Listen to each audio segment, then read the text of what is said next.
Welcome to another episode of Season of Tears, the podcast that uncovers stories, one of the darkest chapters of Sri Lankan history. Join us on this creeping journey through time. We'll be shining a light on forgotten tales of resilience and hope from those who lived through the riots of July 1983. Let's listen to the next story in the Season of Tears. Joining us today on Season of Tears is Shabir. Welcome to the podcast, Shabir. Thanks for being here. Thank you, Shami. Nice to join here and see you after many years. Yes, and I wish it could be under better circumstances, but this time round, we are just going back 40 years to that time in July. Yes, the memories are still fresh. It seems like it's just happened only a few days ago. I remember the actual day. In fact, I should start the day before. It was a Sunday. Right. So we normally have a habit of going to the Independence Square. I don't know if you recall that place. Yeah, so over the weekend we spend some quality time with the family. Dad always used to take us there. So that was one of the Sundays that we visited Independence Square. And I remember my dad was making some remarks about the attack in Jaffna, and I kind of heard something like that, but I was very young to, comprehend what was that all about. I was barely 8 years, I think, or 8 or 9 years around that time.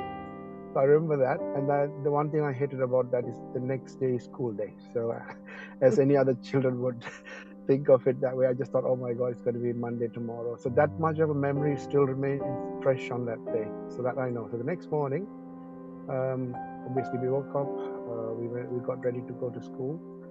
So this was the 25th, no? 25th Monday. Monday, the actual, the day when the whole riot took place. Right. So I think when we woke up and when we got ready and when we went to school, I can't recall any memories of anything unusual or anybody stating that's going to be a bit of a different situation and so forth. All I remember is that we woke up and then we got ready, and how it works those days, Shami, was like we used to go in a school van. I don't know if you recall those kind of things. Yeah, of course. So yes. So that school van was actually organized by my grandfather. So we had altogether about 8 to 9 children, like cousins and family friends and so forth. So we all lived at different parts. Where were you traveling from? Where were you living? Yeah, I was just going to start with that. So we lived in Kotahena. So this is actually a whole incident that took in Kotahena. So oh yes. So Kotahena, and my cousins lived in Fernando Place in Grand Pass, and some of my other cousins lived in Newmore Street. So we used to collect all of them, and then my other cousins were living in Bambalapitiya, right, the Fonseca Road. So that was the last collection point. So once all the children got in, we were dropped at St. Peter's College. That's where I studied, and my cousins, the girls, studied at Muslim Ladies College, just a few doors down. Yes. And then I remembered that after a few hours into the school time, I remember this is again very fresh, Shami. I remember children were actually being collected by their parents, one after the other, and it was completely unusual to watch. We've never seen anything like that. So I can see, parents, completely rushing and, worried, and they were like in a complete state.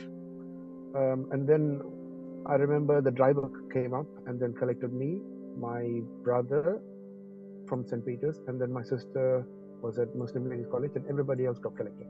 So all the way from Gaul Road, so the route was from Gaul Road all the way into Gaul Face, Peta, right, and Kochikade and Kotahena. Right. And then we used to get off there, and then we found our own ways home from there like that. So, but this day, I remember as we were driving all the way through Bambalapitiya Gaul Road, I saw shops being burnt.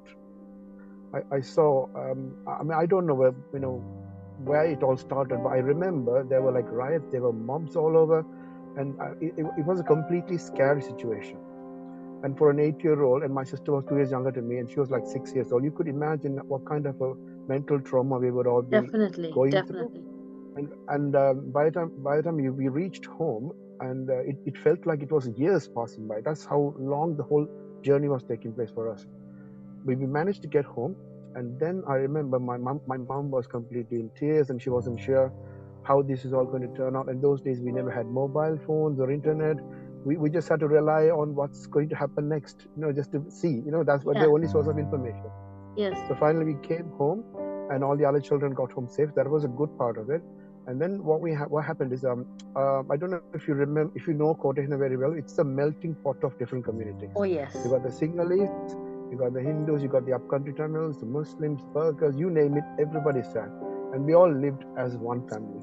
Yes. We were just pretty much like one family. You have your Christian festival or Hindu festival or Muslim festival. We were celebrating all together. There was no difference whatsoever. It was one lovely Absolutely. place to stay. Yes. So that is one fresh memory of Kotahena I have.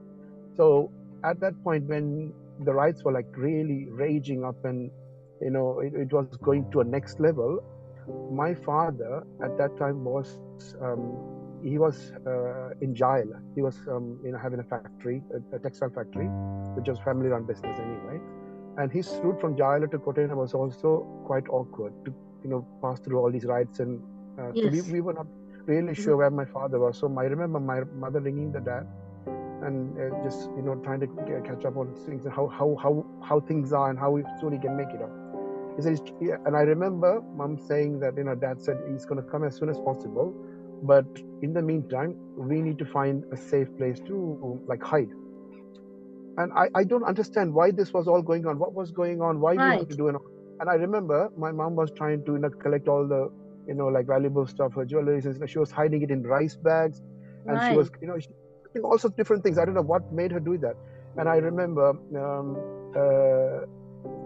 like all sorts of violent sounds going on in the streets. It was too much for my age to understand what caused it, what could have been the reason behind it. All I know is we are in some sort of a danger. That's all I knew. Our neighbors were Jaffna, people from up north, and I think it was like 3 segmented house, and you have like 3 families there. Right. So the only part that separates our house to their house is a wall just adjoining our how do I explain, the washroom in the backyard. Okay. So we have the washroom in the backyard, and then you have a wall, and just above the wall we had the barbed wires, the metal wires which separate. So we can hear them talk, and they can hear us talk. So it's pretty much like the same kind of a wallow, if you know what I mean. Yeah. So and then there was all these commotions going on. I heard like banging and also some sort of a violent mob attack kind of sound going on. And then I saw my father driving into the front yard, and then he quickly came in, and they said close the door to my mother, and quickly they locked the gates, and they came back inside. And I saw my mom was in a complete state. She was like crying, and she said, I heard all these sounds next door. I don't know what they're doing. They got a baby. There's all sorts of sounds going on. I find so she was in a complete state, and she was trying to be some sort of, she was trying to find a way to help them out. That's the kind of emotion going on in her head. So, and then what happened is I particularly remember this one, Sharmi. We put the ladder up just on top of the outside washroom, which led to the barbed wires. Okay. So what I remember is my father was actually climbing up the barbed wires. He separated them, started calling all those neighbors one after the other. And I remember, Shamil, this actually is really traumatizing to watch. You see one after the other, all our neighbors coming in just houseboats. No. And the men were just coming down with sarong, and it was pretty much in a state how they woke up in the morning, or just how you relax yourself in the house, isn't it? Yeah. You're not going to be warm. So that's how they were coming. And I remember there was a baby. His name, I don't know what his name is, but we call him Anil, as in squirrel. Anil, because he was such a cute baby.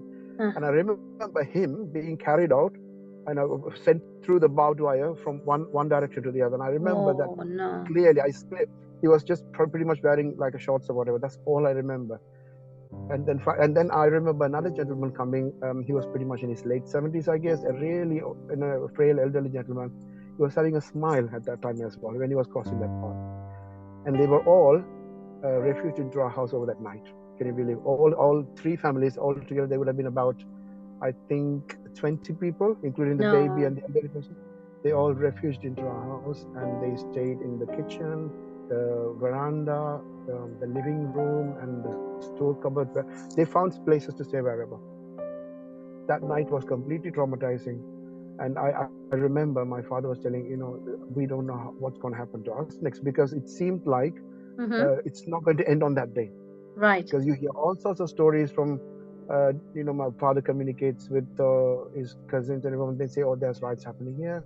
We saw people being, dragged out of their house.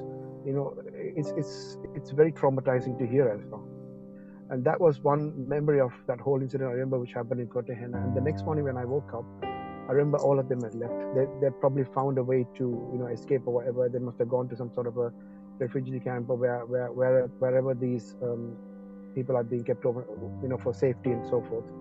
That was one memory of what happened, what I can remember on that day. And the second one, if I can share, Shami, is I had a Certainly. classmate named Jude in St. Peter's College, and he's a Catholic, Right. Tamil-speaking Catholic. So he's a very lovely guy, and his mother and father always used to come and drop him to school and take him after 1:30. So I knew them, and they knew me. So this is incidents before the actual riots. So I know them. I know them quite regularly, coming and going Mm-hmm. to drop their child. And then after the riots, eventually when we went back to school after weeks or whatever, I just saw the mother coming in white sari.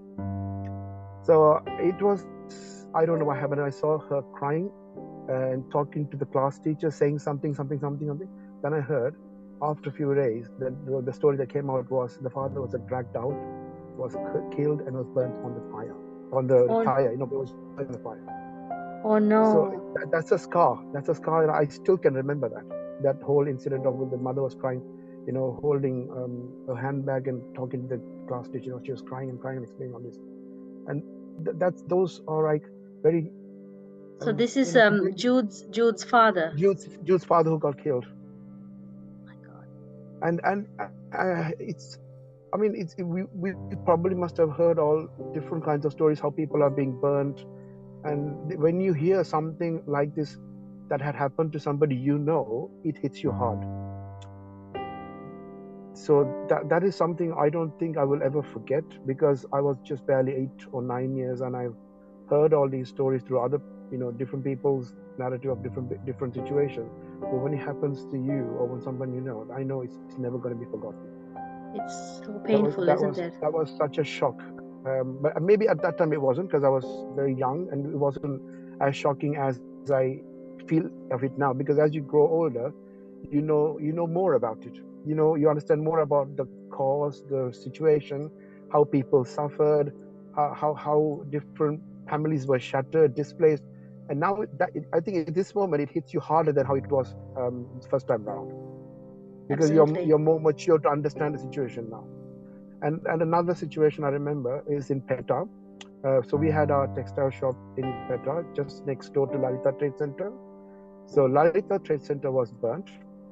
So eventually the fire caught next door, and then our shop got into fire as well. And I remember we had some workers in the shop. They were dragging rolls of materials and all the clothes, and now they're shoving everything they could find into the van, and they were driving. So that's another incident I remember. So there were pockets of memories I have about how traumatizing things was on that particular day or the days after that.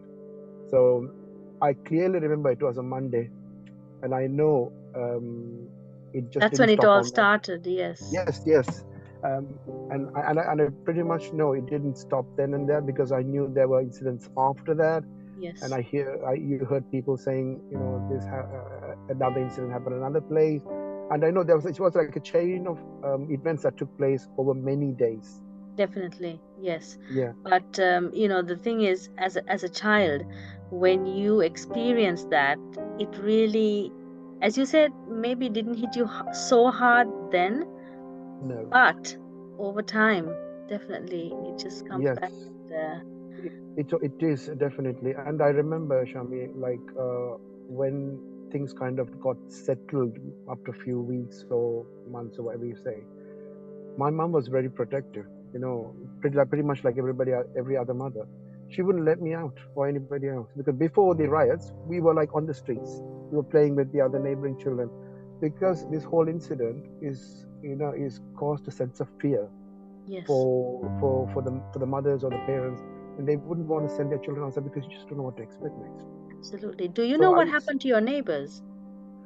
Oh, yes, I know what happened to one of the families. They came back after many months, when things are, kind of settled, um, just to say hi to us, just to come and visit us, and then they came.